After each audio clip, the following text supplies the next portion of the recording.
Marshall Pick, Kabanata 4409. Maniniwala ka ba sa akin? Nang aksidenteng nahulog si Mao Zedong sa Shadowless Cave Heaven noon, ang Profound Yang Mountain ang unang lugar na napunta niya, 10,000 taon na ang nakalipas mula noon. Ang Profound Yang Mountain ay hindi malawak dahil mayroon lamang halos 10 o higit pang mga taluktok, ngunit sa paglipas ng mga taon, nagawa niyang palagwin ito bilang pinakamalaking puwersa sa Shadowless Cave Heaven, at marami siyang nangungunang cultivator na nagtrabaho para sa kanya. Ang Profound Yang Mountain ay halos ang kanyang pundasyon sa Shadowless Cave Heaven. Hindi mahalaga na ang ilan sa kanyang mga nasasakupan ay nasugatan o namatay dahil iyon ay mga ngahulugan lamang ng pagkawala ng kapangyarihan. Gayunpaman, ang katotohanan na ang Profound Yang Mountain ay itinaas sa lupa ay nangangahulugan na ang kanyang pundasyon ay nasira, na nangangahulugan na magiging mahirap para sa kanya na mabuhay sa pag-alit na kapaligiran sa Shadowless Cave Heaven. Ang salarin ng lahat ng kanyang paghihirap ay ang binata na nagngangalang Yang Kai. Sa makatuwid, inaasahan na siya ay nagalit nang makita siya muli. Tila kayang lumuwa ng apoy ang kanyang mga mata habang lumalakas ang kanyang hangarin na pumatay. Mukhang sabik siyang lamunin ng buhay si Yang Kai habang pinagmamasdan ang paglapit ng binata. Naalarma din sina Geng Ching at Joya habang mabilis nilang pinalakas ang kanilang World Force at inihanda ang kanilang sarili para sa isang labanan. Naranasan na nila ang nakakatakot na kapangyarihan ni Yang Kai noon. Bago iyon, naniniwala sila na si Mao Zedong ay nasa tuktok ng 6th grade Heaven Opening Realm. Maliban kung siya ay nahaharap sa isang Heaven Opening Realm Master sa 7th grade o mas mataas, siya ay karaniwang walang kapantay. Gayunpaman, pagkatapos ng labanan sa Profound Yang Mountain, napagtanto nilang palaging may bundok sa kabila ng mga bundok. Hindi maisip na mayroong isang nakakatakot na 6th grade Heaven Opening Realm Master sa mundo. Sa labanang iyon, nahimati sila bago pa man ito nag-climax. Nang magising sila, wala na sila sa Profound Yang Mountain. Higit pa rito, sinabi ni Mao Zedong sa kanila na ang Profound Yang Mountain ay nawasak, kaya hindi na ito matitirahan. Pagkatapos, pinangunahan sila ni Mao Zedong sa Unrivaled Guild sa pagtatangkang sumali sa dakilang puwersang iyon. Wala silang ibang pagpipilian. Sa Shadowless Cave Heaven, tanging ang headquarters ng 3 dakilang puwersa ang ligtas mula sa Astral Wind. Upang mabuhay sa lugar na ito, kinailangan nilang sumali sa isa sa mga dakilang puwersa. Ang Profound Yang Mountain ay nawasak, at hindi sila maaaring pumunta sa Twin Spirit Island, kaya, naiwan na lang sila sa Unrivaled Guild. Gayunpaman, ang 3 pinuno ay tila walang intensyon na tanggapin sila habang tahasan silang kinukutya. Sa sobrang galit ay tumalikod silang 3 at umalis. Dahil wala na silang mapupuntahan, maaari na lang silang makipagsapalaran at hanapin ang posibleng labasan ng Shadowless Cave Heaven. Noong panahong iyon, sinabi ni Mao Zedong na mas mabuting ipagsapalaran ang lahat para sa pagkakataong mabuhay kaysa hayaan ang Astral Wind na dahan-dahan silang gilingin hanggang mamatay. Gayunpaman, hindi sila makapaniwala na si Yang Kai ay walang humpay na hinabol sila hanggang dito upang tugisin sila. Iyon ang dahilan kung bakit sila nakaramdam ng hiya at pagkagalit. Nagkataon lang. Kamusta kayong 3? Lumapag si Yang Kai mga 1,000 metro mula sa trio na may magiliw na ngiti sa kanyang mukha. Sa madilim na ekspresyon, nagtanong si Mao Zedong. Desidido ka bang patayin kami ng walang awa? Kung ganoon, laban tayo. Bagamat hindi katugma ang monarch na ito, hindi rin magiging madali para sa iyo na patayin ako. Tinitigan siya ni Yang Kai na nakatagilid ang ulo. Sa tingin mo ba narito ako para patayin kayong lahat, Head Mountain Lord? Ngumuso si Mao Zedong. Hindi ba? Dahan-daang umiling si Yang Kai. Hindi. Sinaktan at pinahiya ni Yon Fei Bai ang aking lady boss, kaya ang sarili niya lang ang dapat sisihin na siya ay pinatay.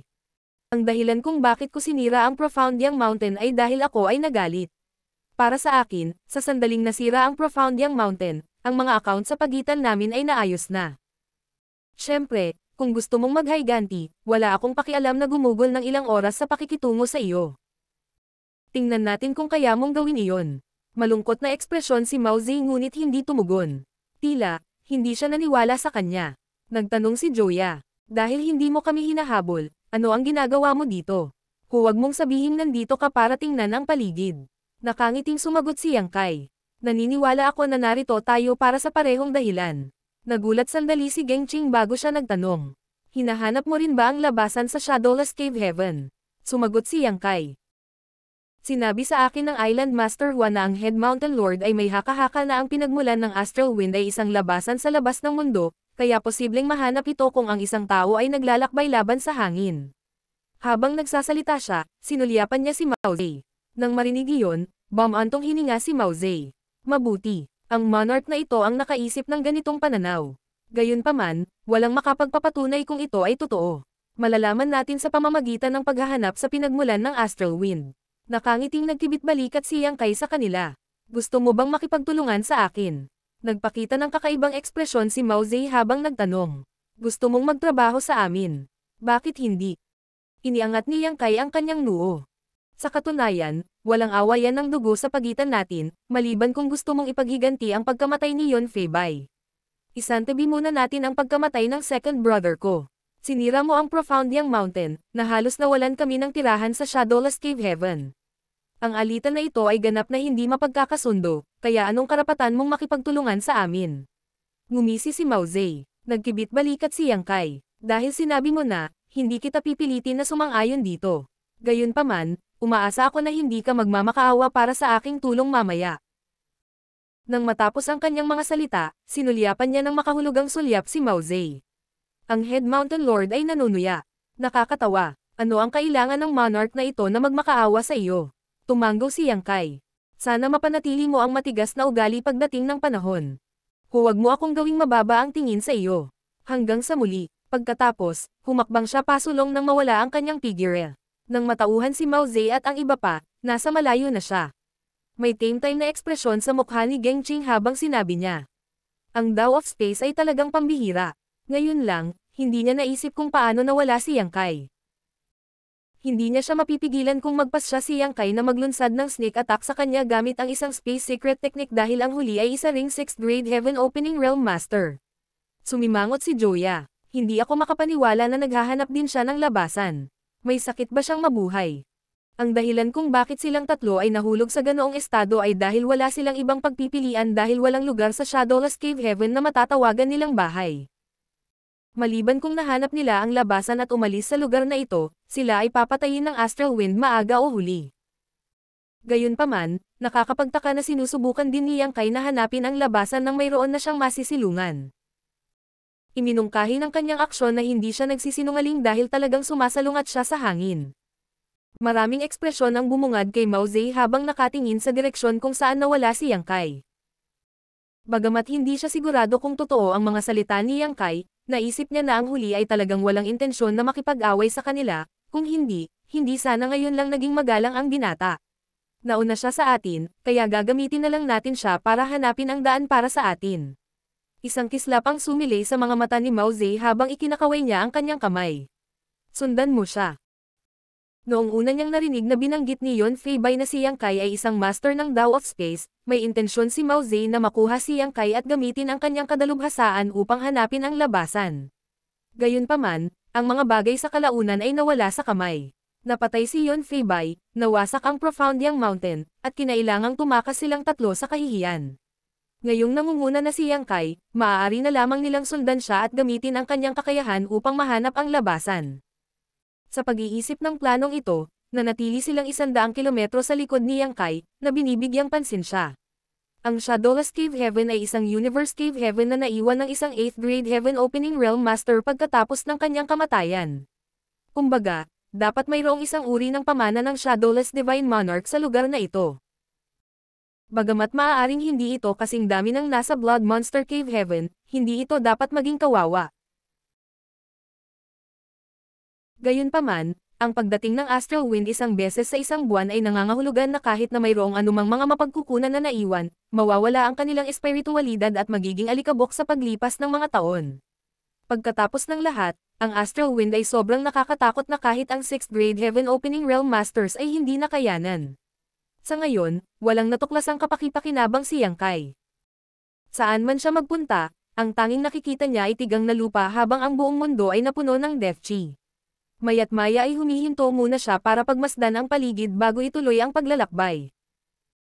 Mahigpit na sinundan siya ni Mao Zedong at ng iba pa, ngunit wala silang ideya kung ano ang sinusubukan niyang gawin. Sinubukan din nilang tingnan ang mga lugar na tinigilan ni Yang Kai, ngunit wala silang mahanap na interesante. Sa paglipas ng panahon, si Mao Zedong at ang iba ay nagsimulang maging balisa. Ang astral wind ay lilito isang beses sa isang buwan at dati nilang tiniis ito ng isang beses, na nagdulot ng malaking pagkalugi sa kanilang miniature universe.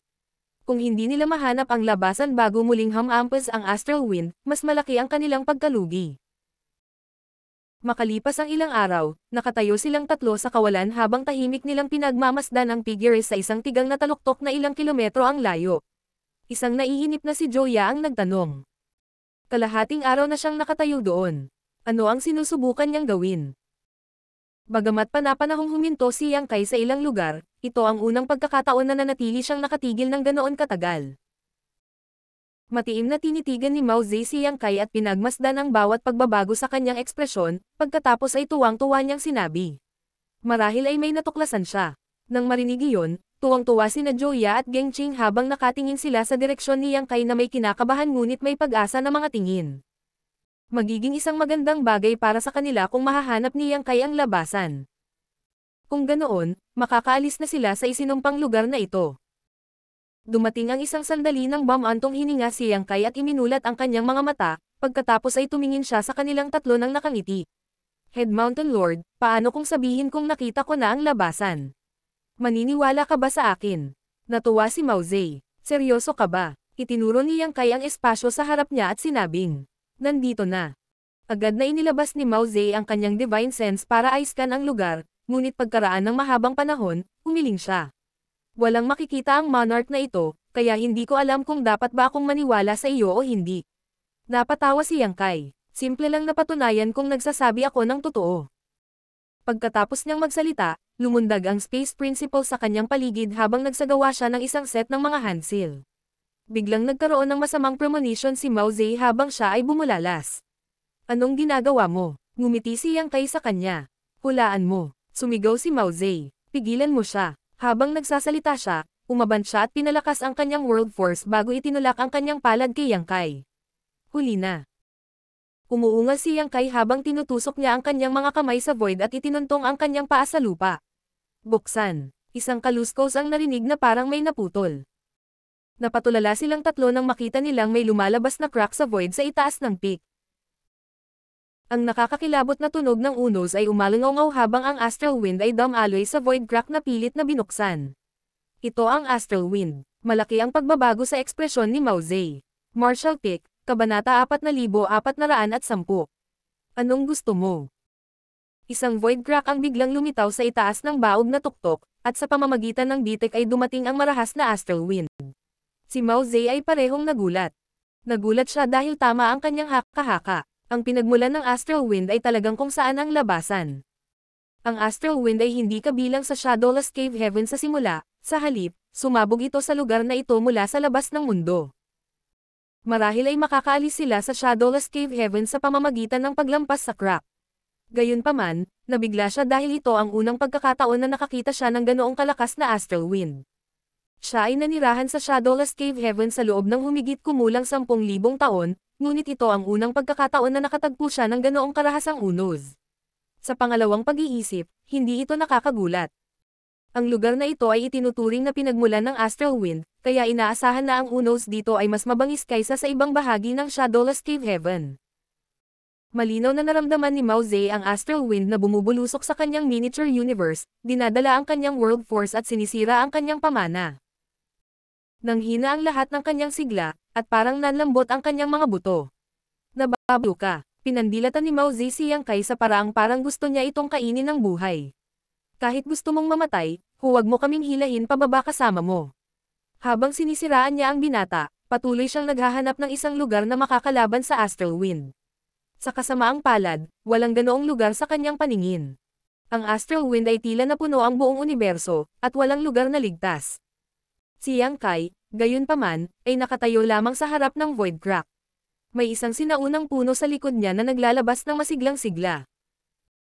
Napalunok siya sa mababang mga sanga at habang ang astral wind ay bumubulusok sa canopy, ang mga sanga ay bahagyang umindayog ngunit ang lalaki sa loob ay hindi naabala kahit kaunti. Tahimik lang siyang nakatitig sa kanilang tatlo na parang nakapin at needles. Sinulyapan ni Mao Zedong ang sinaunang puno, pagkatapos ay nagkontrata ang kanyang mga mag-aaral habang siya ay sumigaw. Nagagawa mong palayasin ang astral wind. Anong mahirap dyan? Napangiti si Yang Kai. Imposible yan. Ungol ni Mao Zedong. Bagamat ayaw niyang maniwala, hindi peke ang kanyang nakikita. Si Yang Kai ay nakatayo lamang sa labas ng pinagmumulan ng hangin. Kumbaga, mas maaapektuhan siya kaysa sa iba. Gayunpaman, ang katotohanan ay nasa loob ng hanay ng sinaunang puno, ang astral wind ay naiwasan na parang hinaranggan ito ng isang hindi nakikitang puwersa. Iyon ang dahilan kung bakit siya kumpiyansa. Isang realisasyon ang bumungad kay Mao Zedong.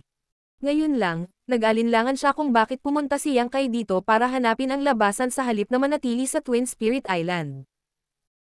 Kung tutusin, ang astral wind ay tatama ng isang beses sa isang buwan, at ang bawat strike ay maaaring magdulot ng napakalaking pagkalugi sa miniature universe ng cultivator. Gayunpaman, ngayon ay tila hindi natatakot si Yang Kai sa astral wind. Sa sandaling iyon, naalala niya na sinabi sa kanya ni Yang Kai na panatilihin ito at hindi siya dapat humingi ng tulong sa kanya. Halatang naghihintay ang binata na ipahiya siya. Galit na galit si Mao Zedong kaya lumakas ang kanyang hangarin na pumatay at sumigaw siya. Patayin. Nang matapos ang kanyang mga salita, sinugod niya si Yang Kai. Walang pag-aalinlangan, sinundan siya ni Joya at Geng Ching sa likuran niya. Muling nagsanabpuwersa ang tatlong Mountain Lords habang sinunggaban nila ang binata sa kahangahangang paraan. Nauna nilang ginawa iyon sa Profound Yang Mountain, ngunit kalaunan ay natalo sila ni Yang Kai. Hindi naman sa mahina sila. Ito ay dahil naniniwala si Mao Zedong na siya ang pinakamalakas na cultivator sa Shadowless Cave Heaven, kaya minaliit niya si Yang Kai. Kapag nagkamali siya, mahirap para sa kanya na ibalik ang mga bagay. Matapos ang insidente, napag-isipan niya ito at naisip na kung hindi siya naging pabaya, hindi sana mapupunta ang mga bagay sa ganoong kaila-hilakbot na kalagayan. Gaano man kalakas si Yang Kai, hindi pa niya naabot ang High Grade Heaven Opening Realm. Isa lang siyang 6th Grade Heaven Opening Realm Master. Dahil sa malupit na aral noon, si Mao Zedong ay hindi maglalakas loob na ibaba ang kanyang bantay ngayon, sa makatuwid, inilabas niya ang lahat mula sa simula. Ang kanyang 6th Grade Heaven Opening Realm Aura ay yumanig sa mundo habang umaatake siya. Nang makita ni Yang Kai, na nakatayo sa labas ng Void Crack, na ang Mountain Lords ay kasing bangis ng mga tigre, umiling lang siya at bago pa siya matamaan ng tatlo, diretso siyang nawala sa lugar. Halos mag-spray si Mao Zedong ng isang subo ng dugo sa sobrang galit. Handa na siyang hamampes, ngunit biglang nawala ang kanyang pakay kaya pakiramdam niya ay nasuntok niya ang isang tumpok ng bulak. Inaasahan na siya ay naiinis. Paglingon niya, nakita niya si Yang Kai na nakatayo mahigit 10 kilometro lang ang layo at tahimik na nakatingin sa kanila. Brother, hinintay ni Geng Ching ang kanyang utos. Pagkatapos ng maikling sandali ng pag-aalinlangan, sinabi ni Mao Zedong sa pamamagitan ng pagngangalit ng mga ngipin. Pumunta ka. Pagkatapos, direkta siyang bumulusok sa Void Crack at nawala. Nang makita iyon, dali-dali siyang sinundan ni Geng Ching at Joya. Medyo determinado sila. Pinanood sila ni Yang Kai na umalis at marahang tumango. Habang winasak ng astral wind ang paligid, ang tatlo sa kanila ay nawawalan ng lakas sa bawat paghinga. Kung magtatagal ito, maaari itong maging sanhi ng pagbagsak ng kanilang miniature universe. Sa halip na makagulo kay Yang Kai, naisip nila na mas mabuting hanapin ang labasan sa pinagmumulan ng hangin. Hanggat makakaalis sila sa pinanggagalingan ng hangin, makakaalis sila sa Shadowless Cave Heaven at makakamit ang kanilang kalayaan. Gayunpaman, hindi isang madaling gawain ang umalis. Tahimik na tumingin si Yang Kai sa Void Crack na napunit niya nang may makahulugang ngiti sa kanyang mukha habang ang walang humpay na astral wind ay naging sanhi ng pag-ugoy ng mga sanga ng sinaunang puno sa likod niya. Pagkatapos lamang ng 10 paghinga ng oras, 3 figure ang lumabas sa Void Crack, na tila bagbog na may hindi matatag na aura. Sila ay si Mao Zedong at ang iba pa na ngayon lang pumasok sa crack. Sa loob lamang ng 10 paghinga, bumaba ng husto ang kanilang mga aura. Ito ay maliwanag na sila ay nagdusa ng ilang malaking pagkalugi. Sa kasalukuyan, lahat sila ay mukhang natakot na parang hinahabol sila ng isang uri ng kahindik-hindik na hayop. Sa mabilis na mga hakbang, tumakbo sila sa pinakamalayo hanggat maaari mula sa Void Crack at nawala sa abot tanaw. Bago sila mawala sa paningin, pinandilatan ni Mao Zedong si Yang Kai at sumimangot. Hinding-hindi makakalimutan ng monarch na ito ang ginawa mo sa akin at makakaganti sa iyo balang araw. Ngumiti si Yang Kai at walang pakialam na hinabol sila. Inakala ni Mao Zedong at ng iba pa na mananatili na lang silang malayo sa pinanggagalingan ng hangin hanggat maaari, ngunit gaano man sila kalayo, hindi pa rin nila naaalis ang panliligalig ng astral wind. Ang higit na ikinagalit nila ay ang katotohanan na si Yang Kai ay kalmadong sumusunod sa kanila, at hindi nila siya nagawang alisin.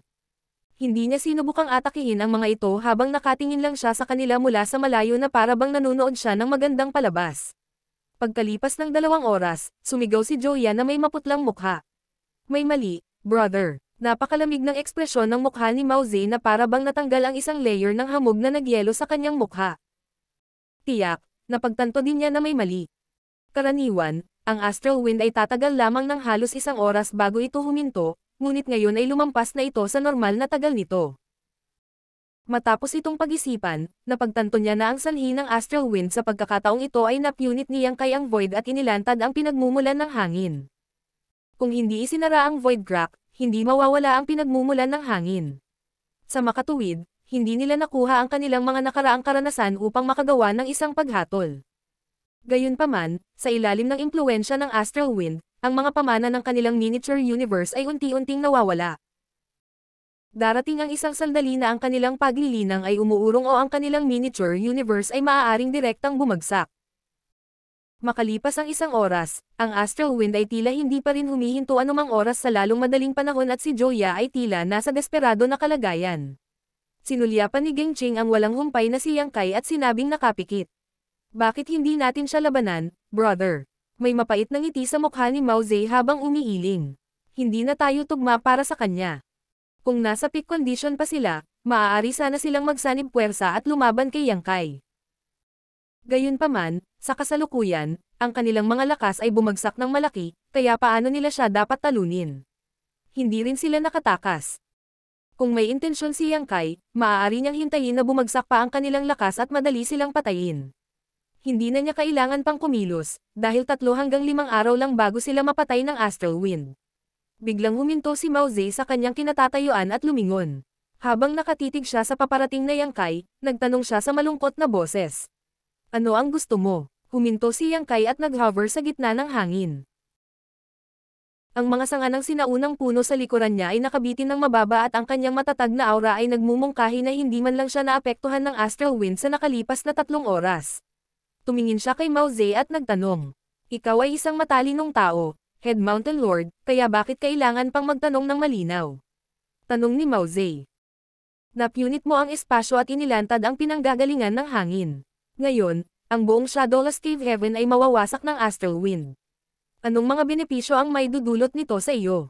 Umiling si Yang Kai. Gusto ko lang makita kung makakalagpas ako sa void at makakonekta sa labas ng mundo. Ang paglantad sa pinanggagalingan ng hangin ay isang aksidente lamang. Ngumisi si Mao Zedong. Kahit na totoo iyon, ano ang sinusubukan mong makamit sa pamamagitan ng pagsunod sa amin ngunit hindi pag-atake? Sana hindi mo sasabihin sa akin na gusto mong kunin ang mga bangkay natin. Ngumisi si Yang Kai. Wala akong ganoong kasuklam-suklam na libangan. Bumagsak ang mukha ni Mao Zedong nang sumulyap siya sa puno sa likod ng binata. Gusto mo ba kaming magpasakop sa iyo, kung gayon?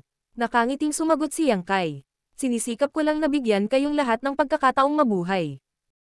Sa sitwasyong ito, mawawalan ka ng buhay kung hindi ka magpapasakop sa akin. Naniniwala ako na walang handang mawalan ng buhay kapag may isa pang pagpipilian, kasama kayong lahat. Bakit mo ako tatanggihan kung may pagkakataong mabuhay? Sinabi ni Mao Zedong sa pamamagitan ng pag-igting ng mga ngipin. Ang monarch na ito ay nabuhay ng mahabang panahon, at nakapatay na ng hindi mabilang na tao noon. Sa tingin mo ba natatakot ako sa kamatayan? Pinagdikit ni Yang Kai ang kanyang mga palad. Hinahangaan ko ang katotohanang hindi ka natatakot sa kamatayan, Head Mountain Lord.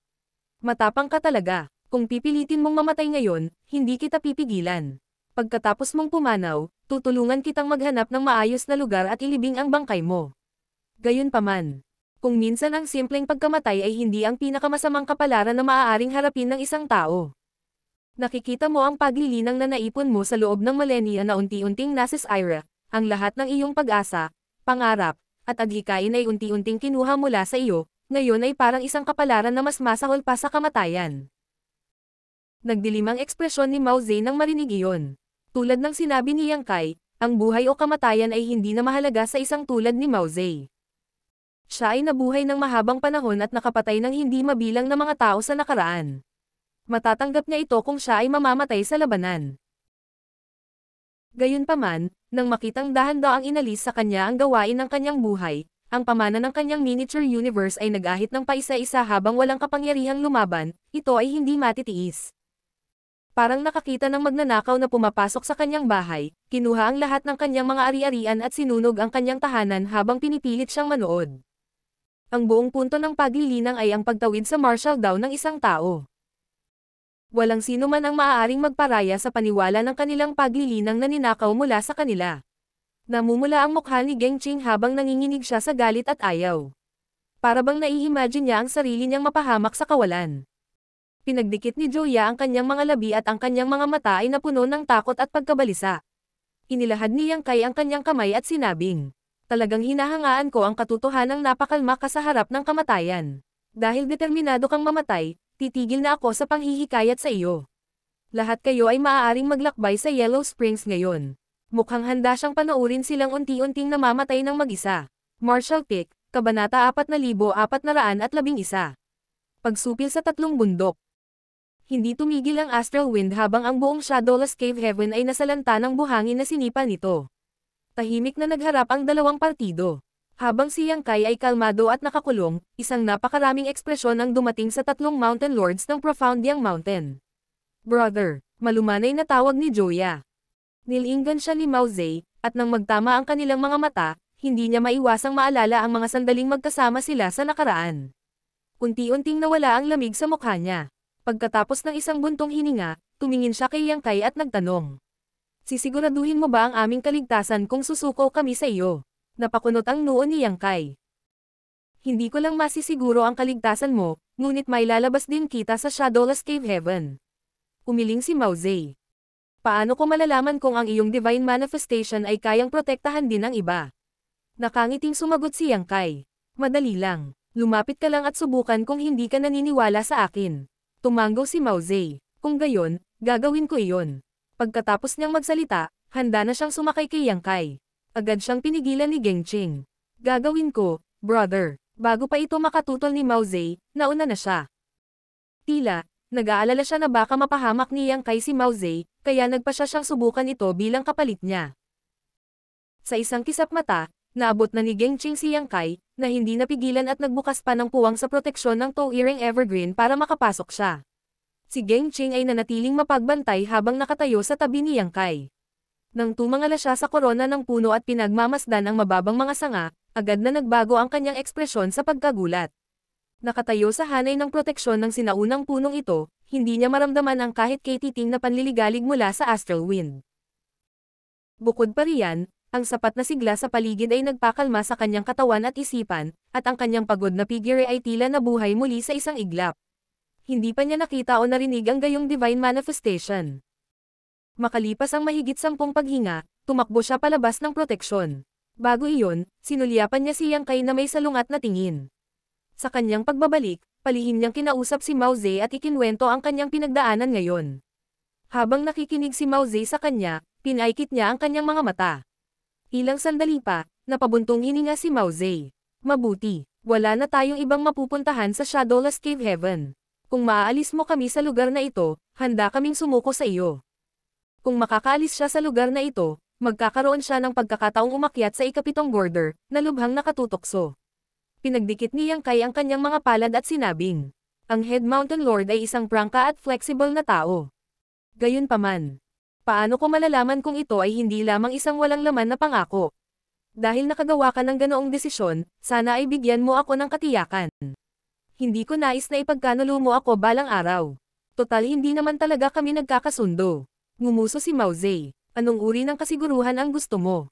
Gusto mo bang gumawa tayo ng Heart Demon Oath?"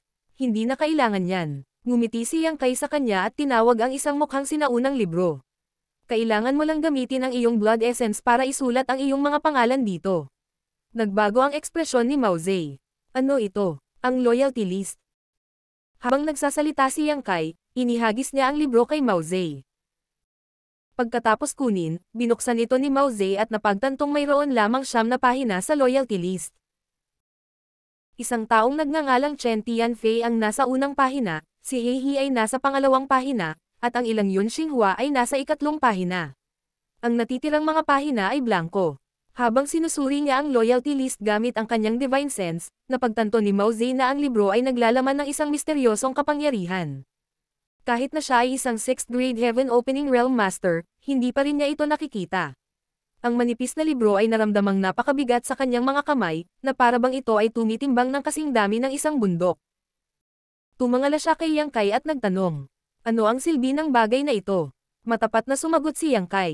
Kapag iniwan mo ang iyong pangalan dito, ang iyong buhay ay sasailalim sa aking kontrol. Nagbago ang ekspresyon ni Mao Zedong. Sumigaw si Gengqing, Brat, huwag masyadong lumayo. Silang tatlo ay 6th grade Heaven Opening Realm Masters. Kung totoo ang mga salita ni Yang Kai, talagang magiging mga alipin niya sila sa pamamagitan ng pag-iwan ng kanilang mga pangalan sa aklat na ito. Mas gugustuhin niyang mamatay kaysa mapahiya sa ganoong paraan. Walang pag-asa na sinabi ni Yang Kai. Maaari kang magpasya kung gusto mong iwan ang iyong mga pangalan dito o hindi, hindi kita pipilitin. Gayunpaman, ang masasabi ko sa iyo ay kung handa kang iwan ang iyong mga pangalan doon, dadalhin kita palabas ng Shadowless Cave Heaven at ibabalik ka sa 3,000 mundo. Kung ayaw mong gawin iyon, ayos lang. Kung magkakaroon tayo ng pagkakataong magkasundo sa hinaharap, malalaman mo kung ano talaga ako. Biglang nagtanong si Mao Zedong. Ano ang mga kultibasyon ng 3 taong ito? Saglit na nagulat si Yang Kai bago niya napagtanto na ang kausap ay nagsasalita tungkol sa mga tao sa loyalty list, pagkatapos ay sumagot siya. 2 sa kanila ay nasa 4th grade at ang natitira ay nasa 5th grade. Tumanggo si Mao Zedong. Ang mga tao sa loyalty list ay may ilang sama ng loob sa iyo.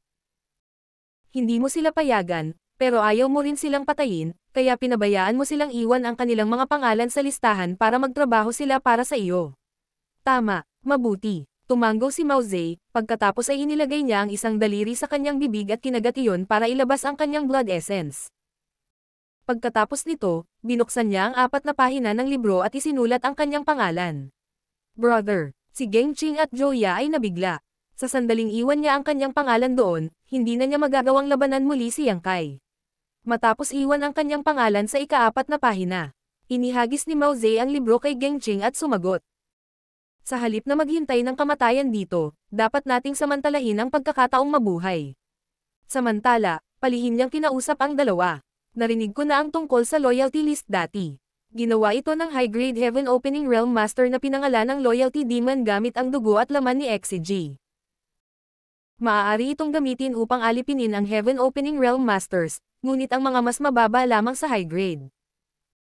Bagamat narinig na niya ang tungkol sa loyalty list, hindi niya hinayaang lumabas ang kanyang emosyon sa kanyang mukha nang banggitin ni Yang Kai ang pangalan ng libro.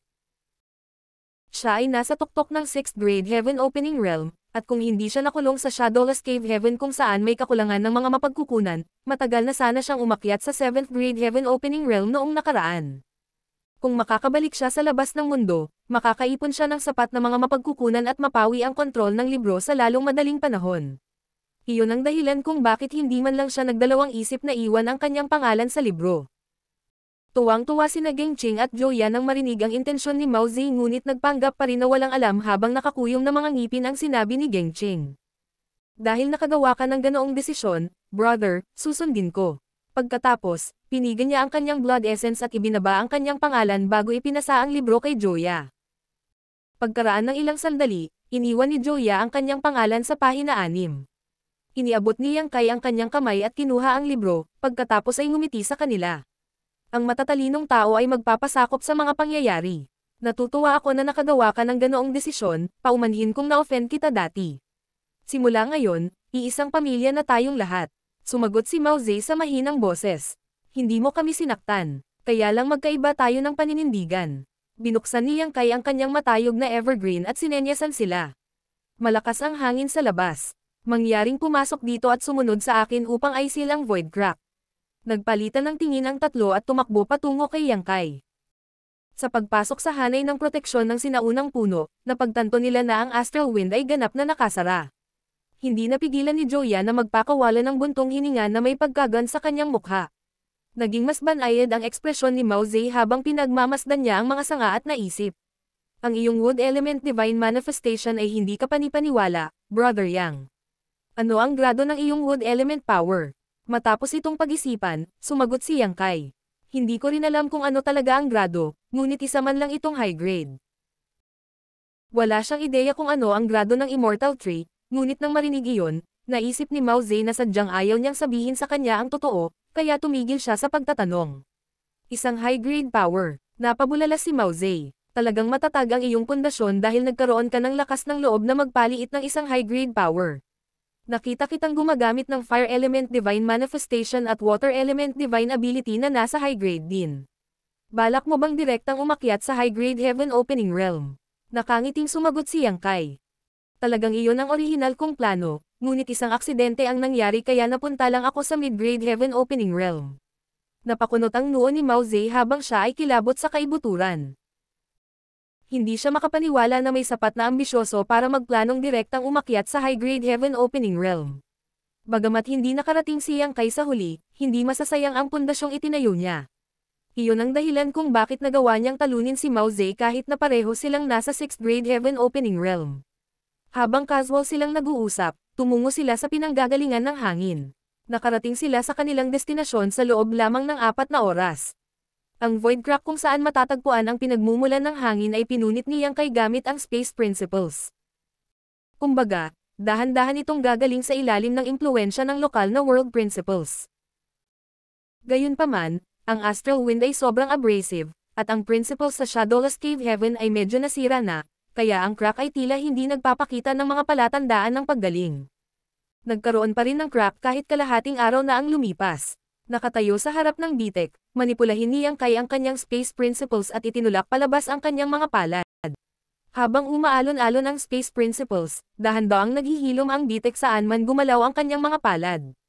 Pagkalipas ng isang oras, sa wakas ay nagawang isara ni Yang Kai ang crack at nawala ang Astral Wind. Sumunod, iniligpit niya ang kanyang tall earring evergreen at sumimangot bago pumasok sa kanyang isipan. Si Mao Zedong at ang iba ay dumanas ng napakalaking pagkatalo, kaya agad silang napaupo sa lupa habang nakakross ang kanilang mga paa. Kasunod nito, nangisda sila ng mga tambak na Heaven Opening Pills at iba't ibang mapagkukunan upang pinuhin ang mga ito upang mabawi ang mga pagkalugi sa kanilang miniature universe. Hindi na kailangang gawin ito ni Yang Kai, kaya nakahanap siya ng malapit na lugar at nagsimulang gumawa ng sarili niyang mga bagay.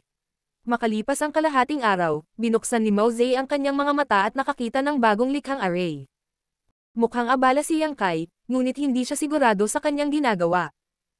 Bagamat si Mao Zedong ay hindi nagbitiw at may sama ng loob sa binata, hindi niya hahayaang ipakita sa kanyang mukha ang kanyang emosyon dahil iniwan niya ang kanyang pangalan sa loyalty list. Kaya naman, lumapit siya at nagtanong. Ano ang ginagawa mo, Brother Yang? Kailangan mo ba ng tulong ko? Hindi na kailangan yan. Malapit nang matapos, ikinaway ni Yang Kai ang kanyang kamay. Matapos itong pagmasdan sandali, sa wakas ay napagtanto ni Mao Zedong kung ano ang ginagawa ng binata at nagtanong. Gumagawa ka ba ng space array? Tumanggaw si Yang Kai. Ito ay tumatagal ng higit sa 10 araw upang makarating dito mula sa Twin Spirit Island. Mas magiging madali kung mayroong space array sa paligid. Babalik ka ba sa Twin Spirit Island? Nakangiting sumagot si Yang Kai. Ang dahilan kung bakit ako pumunta sa Shadowless Cave Heaven ay para hanapin ang aking mga kasama. Dahil nahanap ko na sila pati na rin ang labasan, mas mabuting umalis na tayo sa lugar na ito ng mas maaga kaysa mamaya. Masyadong masama ang kapaligiran sa Shadowless Cave Heaven.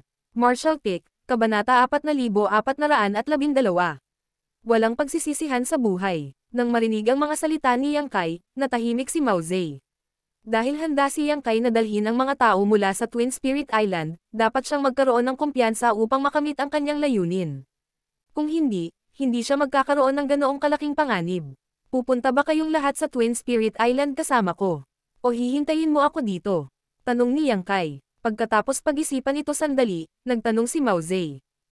Ayon sa regular na pattern, ang Astral Wind ay muling hahampas sa loob ng 10 araw. Makakabalik ka ba dito sa loob ng 10 araw, Brother Yang? Umiling si Yang Kai. Sa tingin ko ay hindi. Aabutin siya ng higit sa 10 araw bago makarating sa Twin Spirit Island, kaya walang paraan para makabalik siya sa lugar na ito bago dumating ang hangin. Bukod dito, kailangan niyang gumugol ng ilang oras sa Twin Spirit Island. Sasama kami sa iyo, nagpasya si Mao Zedong. Magkakaroon sila ng proteksyon ni Yang Kai sa pamamagitan ng pagsunod sa kanya habang wala silang kapangyarihan na labanan ang hangin kung mananatili sila rito. Dahil nagkaroon ng kasunduan, agad silang naglakbay patungo sa Twin Spirit Island. Hindi sila nag-uusap sa daan, at pagkaraan ng 10 araw, ang Astral Wind ay talagang hamampos muli. Ginamit ni Yang Kai ang kanyang tall earring evergreen para matiyak ang kaligtasan ng lahat. Bagamat naranasan na nilang tatlo noon, namangha pa rin sila sa Divine Manifestation. Makalipas ang ilang araw, sa wakas ay nakarating na sila sa Twin Spirit Island. Matapos may padala ang isang mensahe, humiwalay ang hamog sa paligid ng isla at pinangunahan niyang kay ang tatlong Mountain Lord patungo sa kagubatan ng kawayan kung saan naninirahan ang Lady Boss at ang iba pa. Nang makita ng taong nagbabantay sa Grand Array, si Mao Zedong at ang iba pa, nagulat siya at agad itong nagsumbong kay Huayong. Habang naglalakad si Yang Kai sa kagubatan ng kawayan kasama silang tatlo, namangha ang chef at accountant, na cultivator. Nang makalabas sa kanilang mga kubo upang tingnan, nagulat sila. Nasaan si Lady Boss? Tanong ni Yang Kai. Naglilinang pa rin siya sa pag-iisa. Sagot ni chef, pagkatapos ay hinayla si Yang Kai palayo at itinuro ang direksyon ni Mao Zedong at ng iba pa. Ano ang nangyayari? Bakit kasama mo sila dito? Sumulyap si Yang Kai sa kanilang tatlo at ipinaliwanag. Nabighani sila sa aking alindog, kaya sumuko na sila sa akin. Ngayon, kailangan nilang sundin ang utos ko. Sinaman siya ng tingin ng chef na tila hindi naniniwala sa kanya. Makikipagkita ako sa Lady Boss. Sabi ni Yang Kai, pagkatapos ay tumungo sa kubo na kawayan kung saan siya nakatira. Nagpalitan ng tingin ang chef, accountant, at ang tatlong Mountain Lords. Nakatayo sa labas ng kubo, itinaas ni Yang Kai ang kanyang kamay at marahang kumatok sa pinto. Binuksan lang niya ang pinto at pumasok sa lugar nang makuha ang sagot niya. Sa labas ng kagubatan ng kawayan, si Huayong ay natatakpan ng malamig na pawis habang sumusugod siya sa tabi ni Shumudan. Pareho silang mukhang nag-aalala. Nang sabihin sa kanya na bumalik si Yang Kai sa Twin Spirit Island kasama ang tatlong Mountain Lords ng Profoundiang Mountain, hindi siya naniwala sa kanyang nasasakupan noong una. Pagkatapos ng lahat, sinunog noon ni Yang Kai ang Profoundiang Mountain at pinatay ang pangalawang Mountain Lord na si Yon Fei. Iyon ay isang awayan ng dugo na halos hindi mapagkakasundo.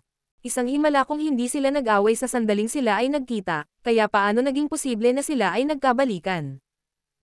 Gayunpaman, dahil nanumpa ang nasasakupan na nakita niya ito ng sarili niyang mga mata, walang pagpipilian si Huayong kundi paniwalaan siya at nagmamadaling lumapit upang tingnan ang bagay. Ano ang sinusubukang makamit ni Yang Kai? Si Huayong ay nalilito. Dati, sinabi ni Yang Kai na hahanapin niya ang labasan ng Shadowless Cave Heaven, ngunit bumalik siya kasama si Mao Zedong at ang iba pa pagkalipas lamang ng isang buwan. Gagawa ba siya ng paglipat sa Twin Spirit Island? Nakipagkasundo ba siya kay Mao Zedong at sa iba pa? Hindi napigilan ni Huayong ang kanyang pag-iisip. Nang marating niya ang kagubatan ng kawayan at makita ang mga taong iyon na tila nasa komprontasyon, pinaikit niya ang kanyang mga mata at sumigaw. Head Mountain Lord Mao. Naninigas ang mukha ni Shumudan habang inilalagay niya ang kanyang bantay. Lumingon si Mao Zedong para tingnan si Huayong at ikinulong ang kanyang kamao. Island Master Hua. Napalunok ng hirap si Huayong dahil hindi siya sigurado kung ano ang haharapin niya.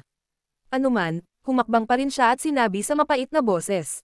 Dapat ay ipinaalam mo sa amin na pupunta ka sa Twin Spirit Island, Head Mountain Lord Mao.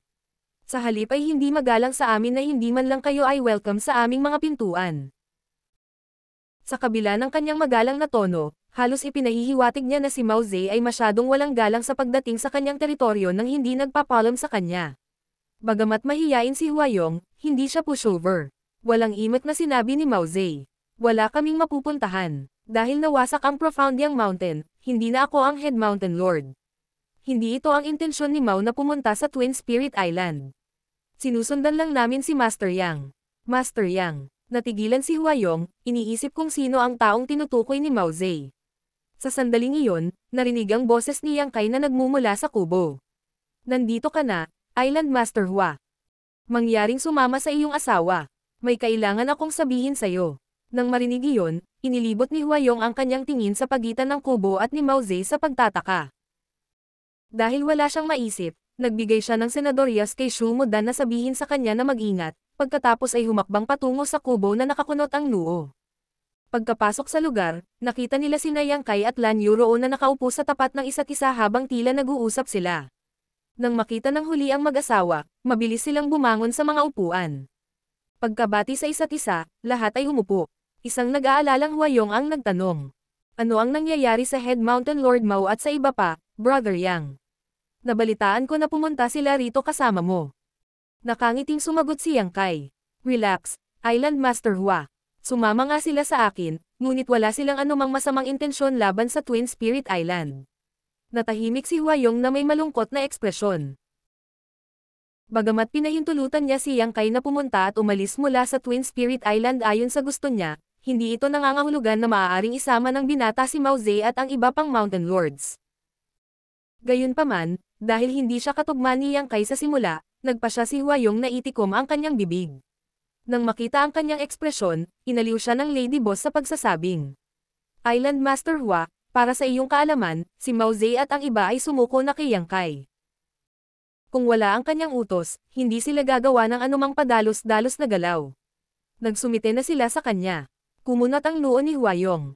Nagkaroon siya ng urge na tanungin sila ni Ruo kung naiintindihan niya ba ang sinasabi nito.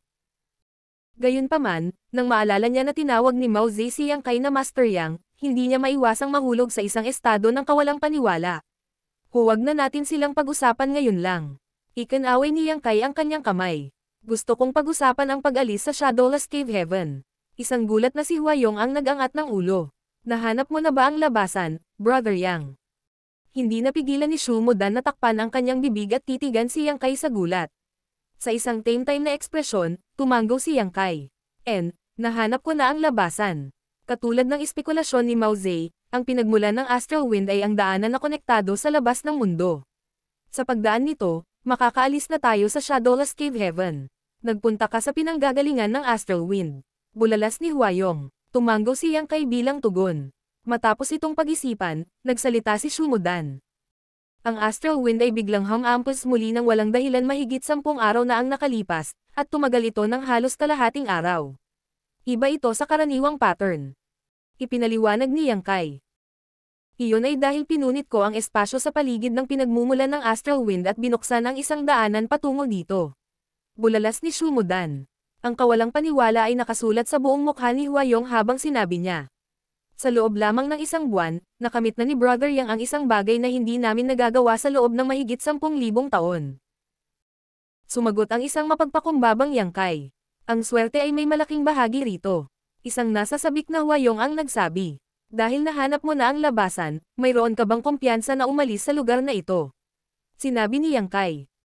Magsasalita na sana ako tungkol sa isyong ito, Island Master Hua. Hindi mahirap umalis sa lugar na ito, ngunit ang problema ay kung ano ang haharapin natin pagkatapos lisanin ang Shadowless Cave Heaven. Kumunat ang noo ni Huayong. Ano sa tingin mo ang kakaharapin natin, Brother Yang? Nakalimutan mo na ba ang sinabi mo sa akin noon? Tinitigan siya ni Yang Kai. Matapos itong pag-isipan, sumagot si Huayong. Marahil ay mahuhulog tayo sa pinanggagalingan ng Astral Wind pagkatapos umalis sa Shadowless Cave Heaven. Siguradong delikado doon. Tumanggo si Yang Kai. Tama. Sa sandaling umalis tayo sa Shadowless Cave Heaven, mahuhulog tayo sa pinagmulan ng Astral Wind. Wala akong ideya kung gaano ito kadelikado. Upang maging tapat sa iyo, may paraan ako para palayasin ang Astral Wind. Sa pinakakaunti, ang Astral Wind na humahampas sa Shadowless Cave Heaven ay hindi ako naabala. Gayunpaman, hindi ko alam kung ano ang mangyayari pagkatapos nating mahulog sa pinagmulan ng Astral Wind. Nagulat si Huayong nang marinig ito. Ngayon lang niya naunawaan ang dahilan kung bakit nagkaroon ng kumpiyansa si Yang Kai na umalis sa Twin Spirit Island at hanapin ang labasan. Hindi nakapagtataka na ang aura ni Yang Kai ay tila hindi naapektuhan kahit kaunti kahit na ang Astral Wind ay humampos ng 2 beses sa nakaraang buwan. May paraan talaga siya para ipagtanggol ito. Pagkatapos ng ilang sandali ng katahimikan, nagtanong si Huayong. Aalis ka ba sa Shadowless Cave Heaven, Brother Yang? Oo, tumanggo si Yang Kai. Maraming salamat sa inyong dalawa sa pag-aalaga sa amin. Kung gusto mo, pwede kang sumama sa amin, at gagawin ko ang lahat para alagaan ka. Siyempre, tinatanggap ko ang iba pang mga tao mula sa Twin Spirit Island kung gusto din nilang umalis. Ipapaalam ko rin sa mga mula sa Unrivaled Guild ang tungkol dito. Unrivaled Guild. Nagdududang tumingin sa kanya si Huayong. Kaibigan mo ba sila? Umiling si Yang Kai. Hindi. Gayunpaman, magkakaroon tayo ng higit na lakas sa mas maraming tao na kasama natin. Hindi natin alam kung ano ang mangyayari pagkatapos nating lisanin ang Shadowless Cave Heaven, kaya handa akong isama ang mga gustong sumama sa akin. Iniyuko ni Huayong ang kanyang ulo. Hinahangaan ko kung gaano kabuti at katwiran si Brother Yang. Masyadong mabait si Island Master Hua, ito ang pinakamaliit na magagawa ko. Biglang nagtanong si Shu Mudan, na nanatiling tahimik. Ang pinagmulan ng Astral Wind ay lubhang mapanganib. May kumpiyansa ka bang malampasan ito, Senior Brother Yang? Matapos itong pag-isipan, sumagot si Yang Kai na may seryosong ekspresyon. Hindi ako makapagbigay sa iyo ng positibong tugon dahil wala akong ideya kung ano ang sitwasyon sa kabilang panig. Kahit na ito ay isang landas ng tiyak na kamatayan, ipinipilit mo pa rin bang lisanin ang Shadowless Cave Heaven? Nakangiting sinabi ni Yang Kai. Ang buhay ay hindi isang malinaw na landas na inilatag sa harap natin. Hindi ko sinisikap na maging perpekto ang lahat, para lang hindi ako magsisi. Sa halip na manatiling makulong dito magpakailanman, handa akong subukan ito. Nagulat si Shumodan saglit bago niya pinagdikit ang kanyang mga labi at tumanggo. Naiintindihan ko, sinabi ni Huayong. Ito ay isang seryosong bagay, kaya hindi ako makakapagdesisyon sa maikling panahon. Mangyaring bigyan kami ng ilang araw para matulog dito, Brother Yang. Nakangiting sagot ni Yang Kai. Kailangan pa ng Lady Boss ng isang buwan o higit pa para gumaling, kaya hindi na tayo aalis ng ganoon kaga. Maaari mong sabihin sa akin ang tungkol dito pagkatapos mong gumawa ng desisyon. Maraming salamat. Kinuyam ni Huayong ang kanyang mga kamao, pagkatapos ay tumayo siya sa upuan at umalis kasama si Shumodan. Pagdating sa pinto, bigla siyang tumalikod. Ito ay isang seryosong bagay, Brother Yang, kaya sana ay huwag mo muna itong ipagkait sa iba pang mga tao sa Twin Spirit Island sa ngayon.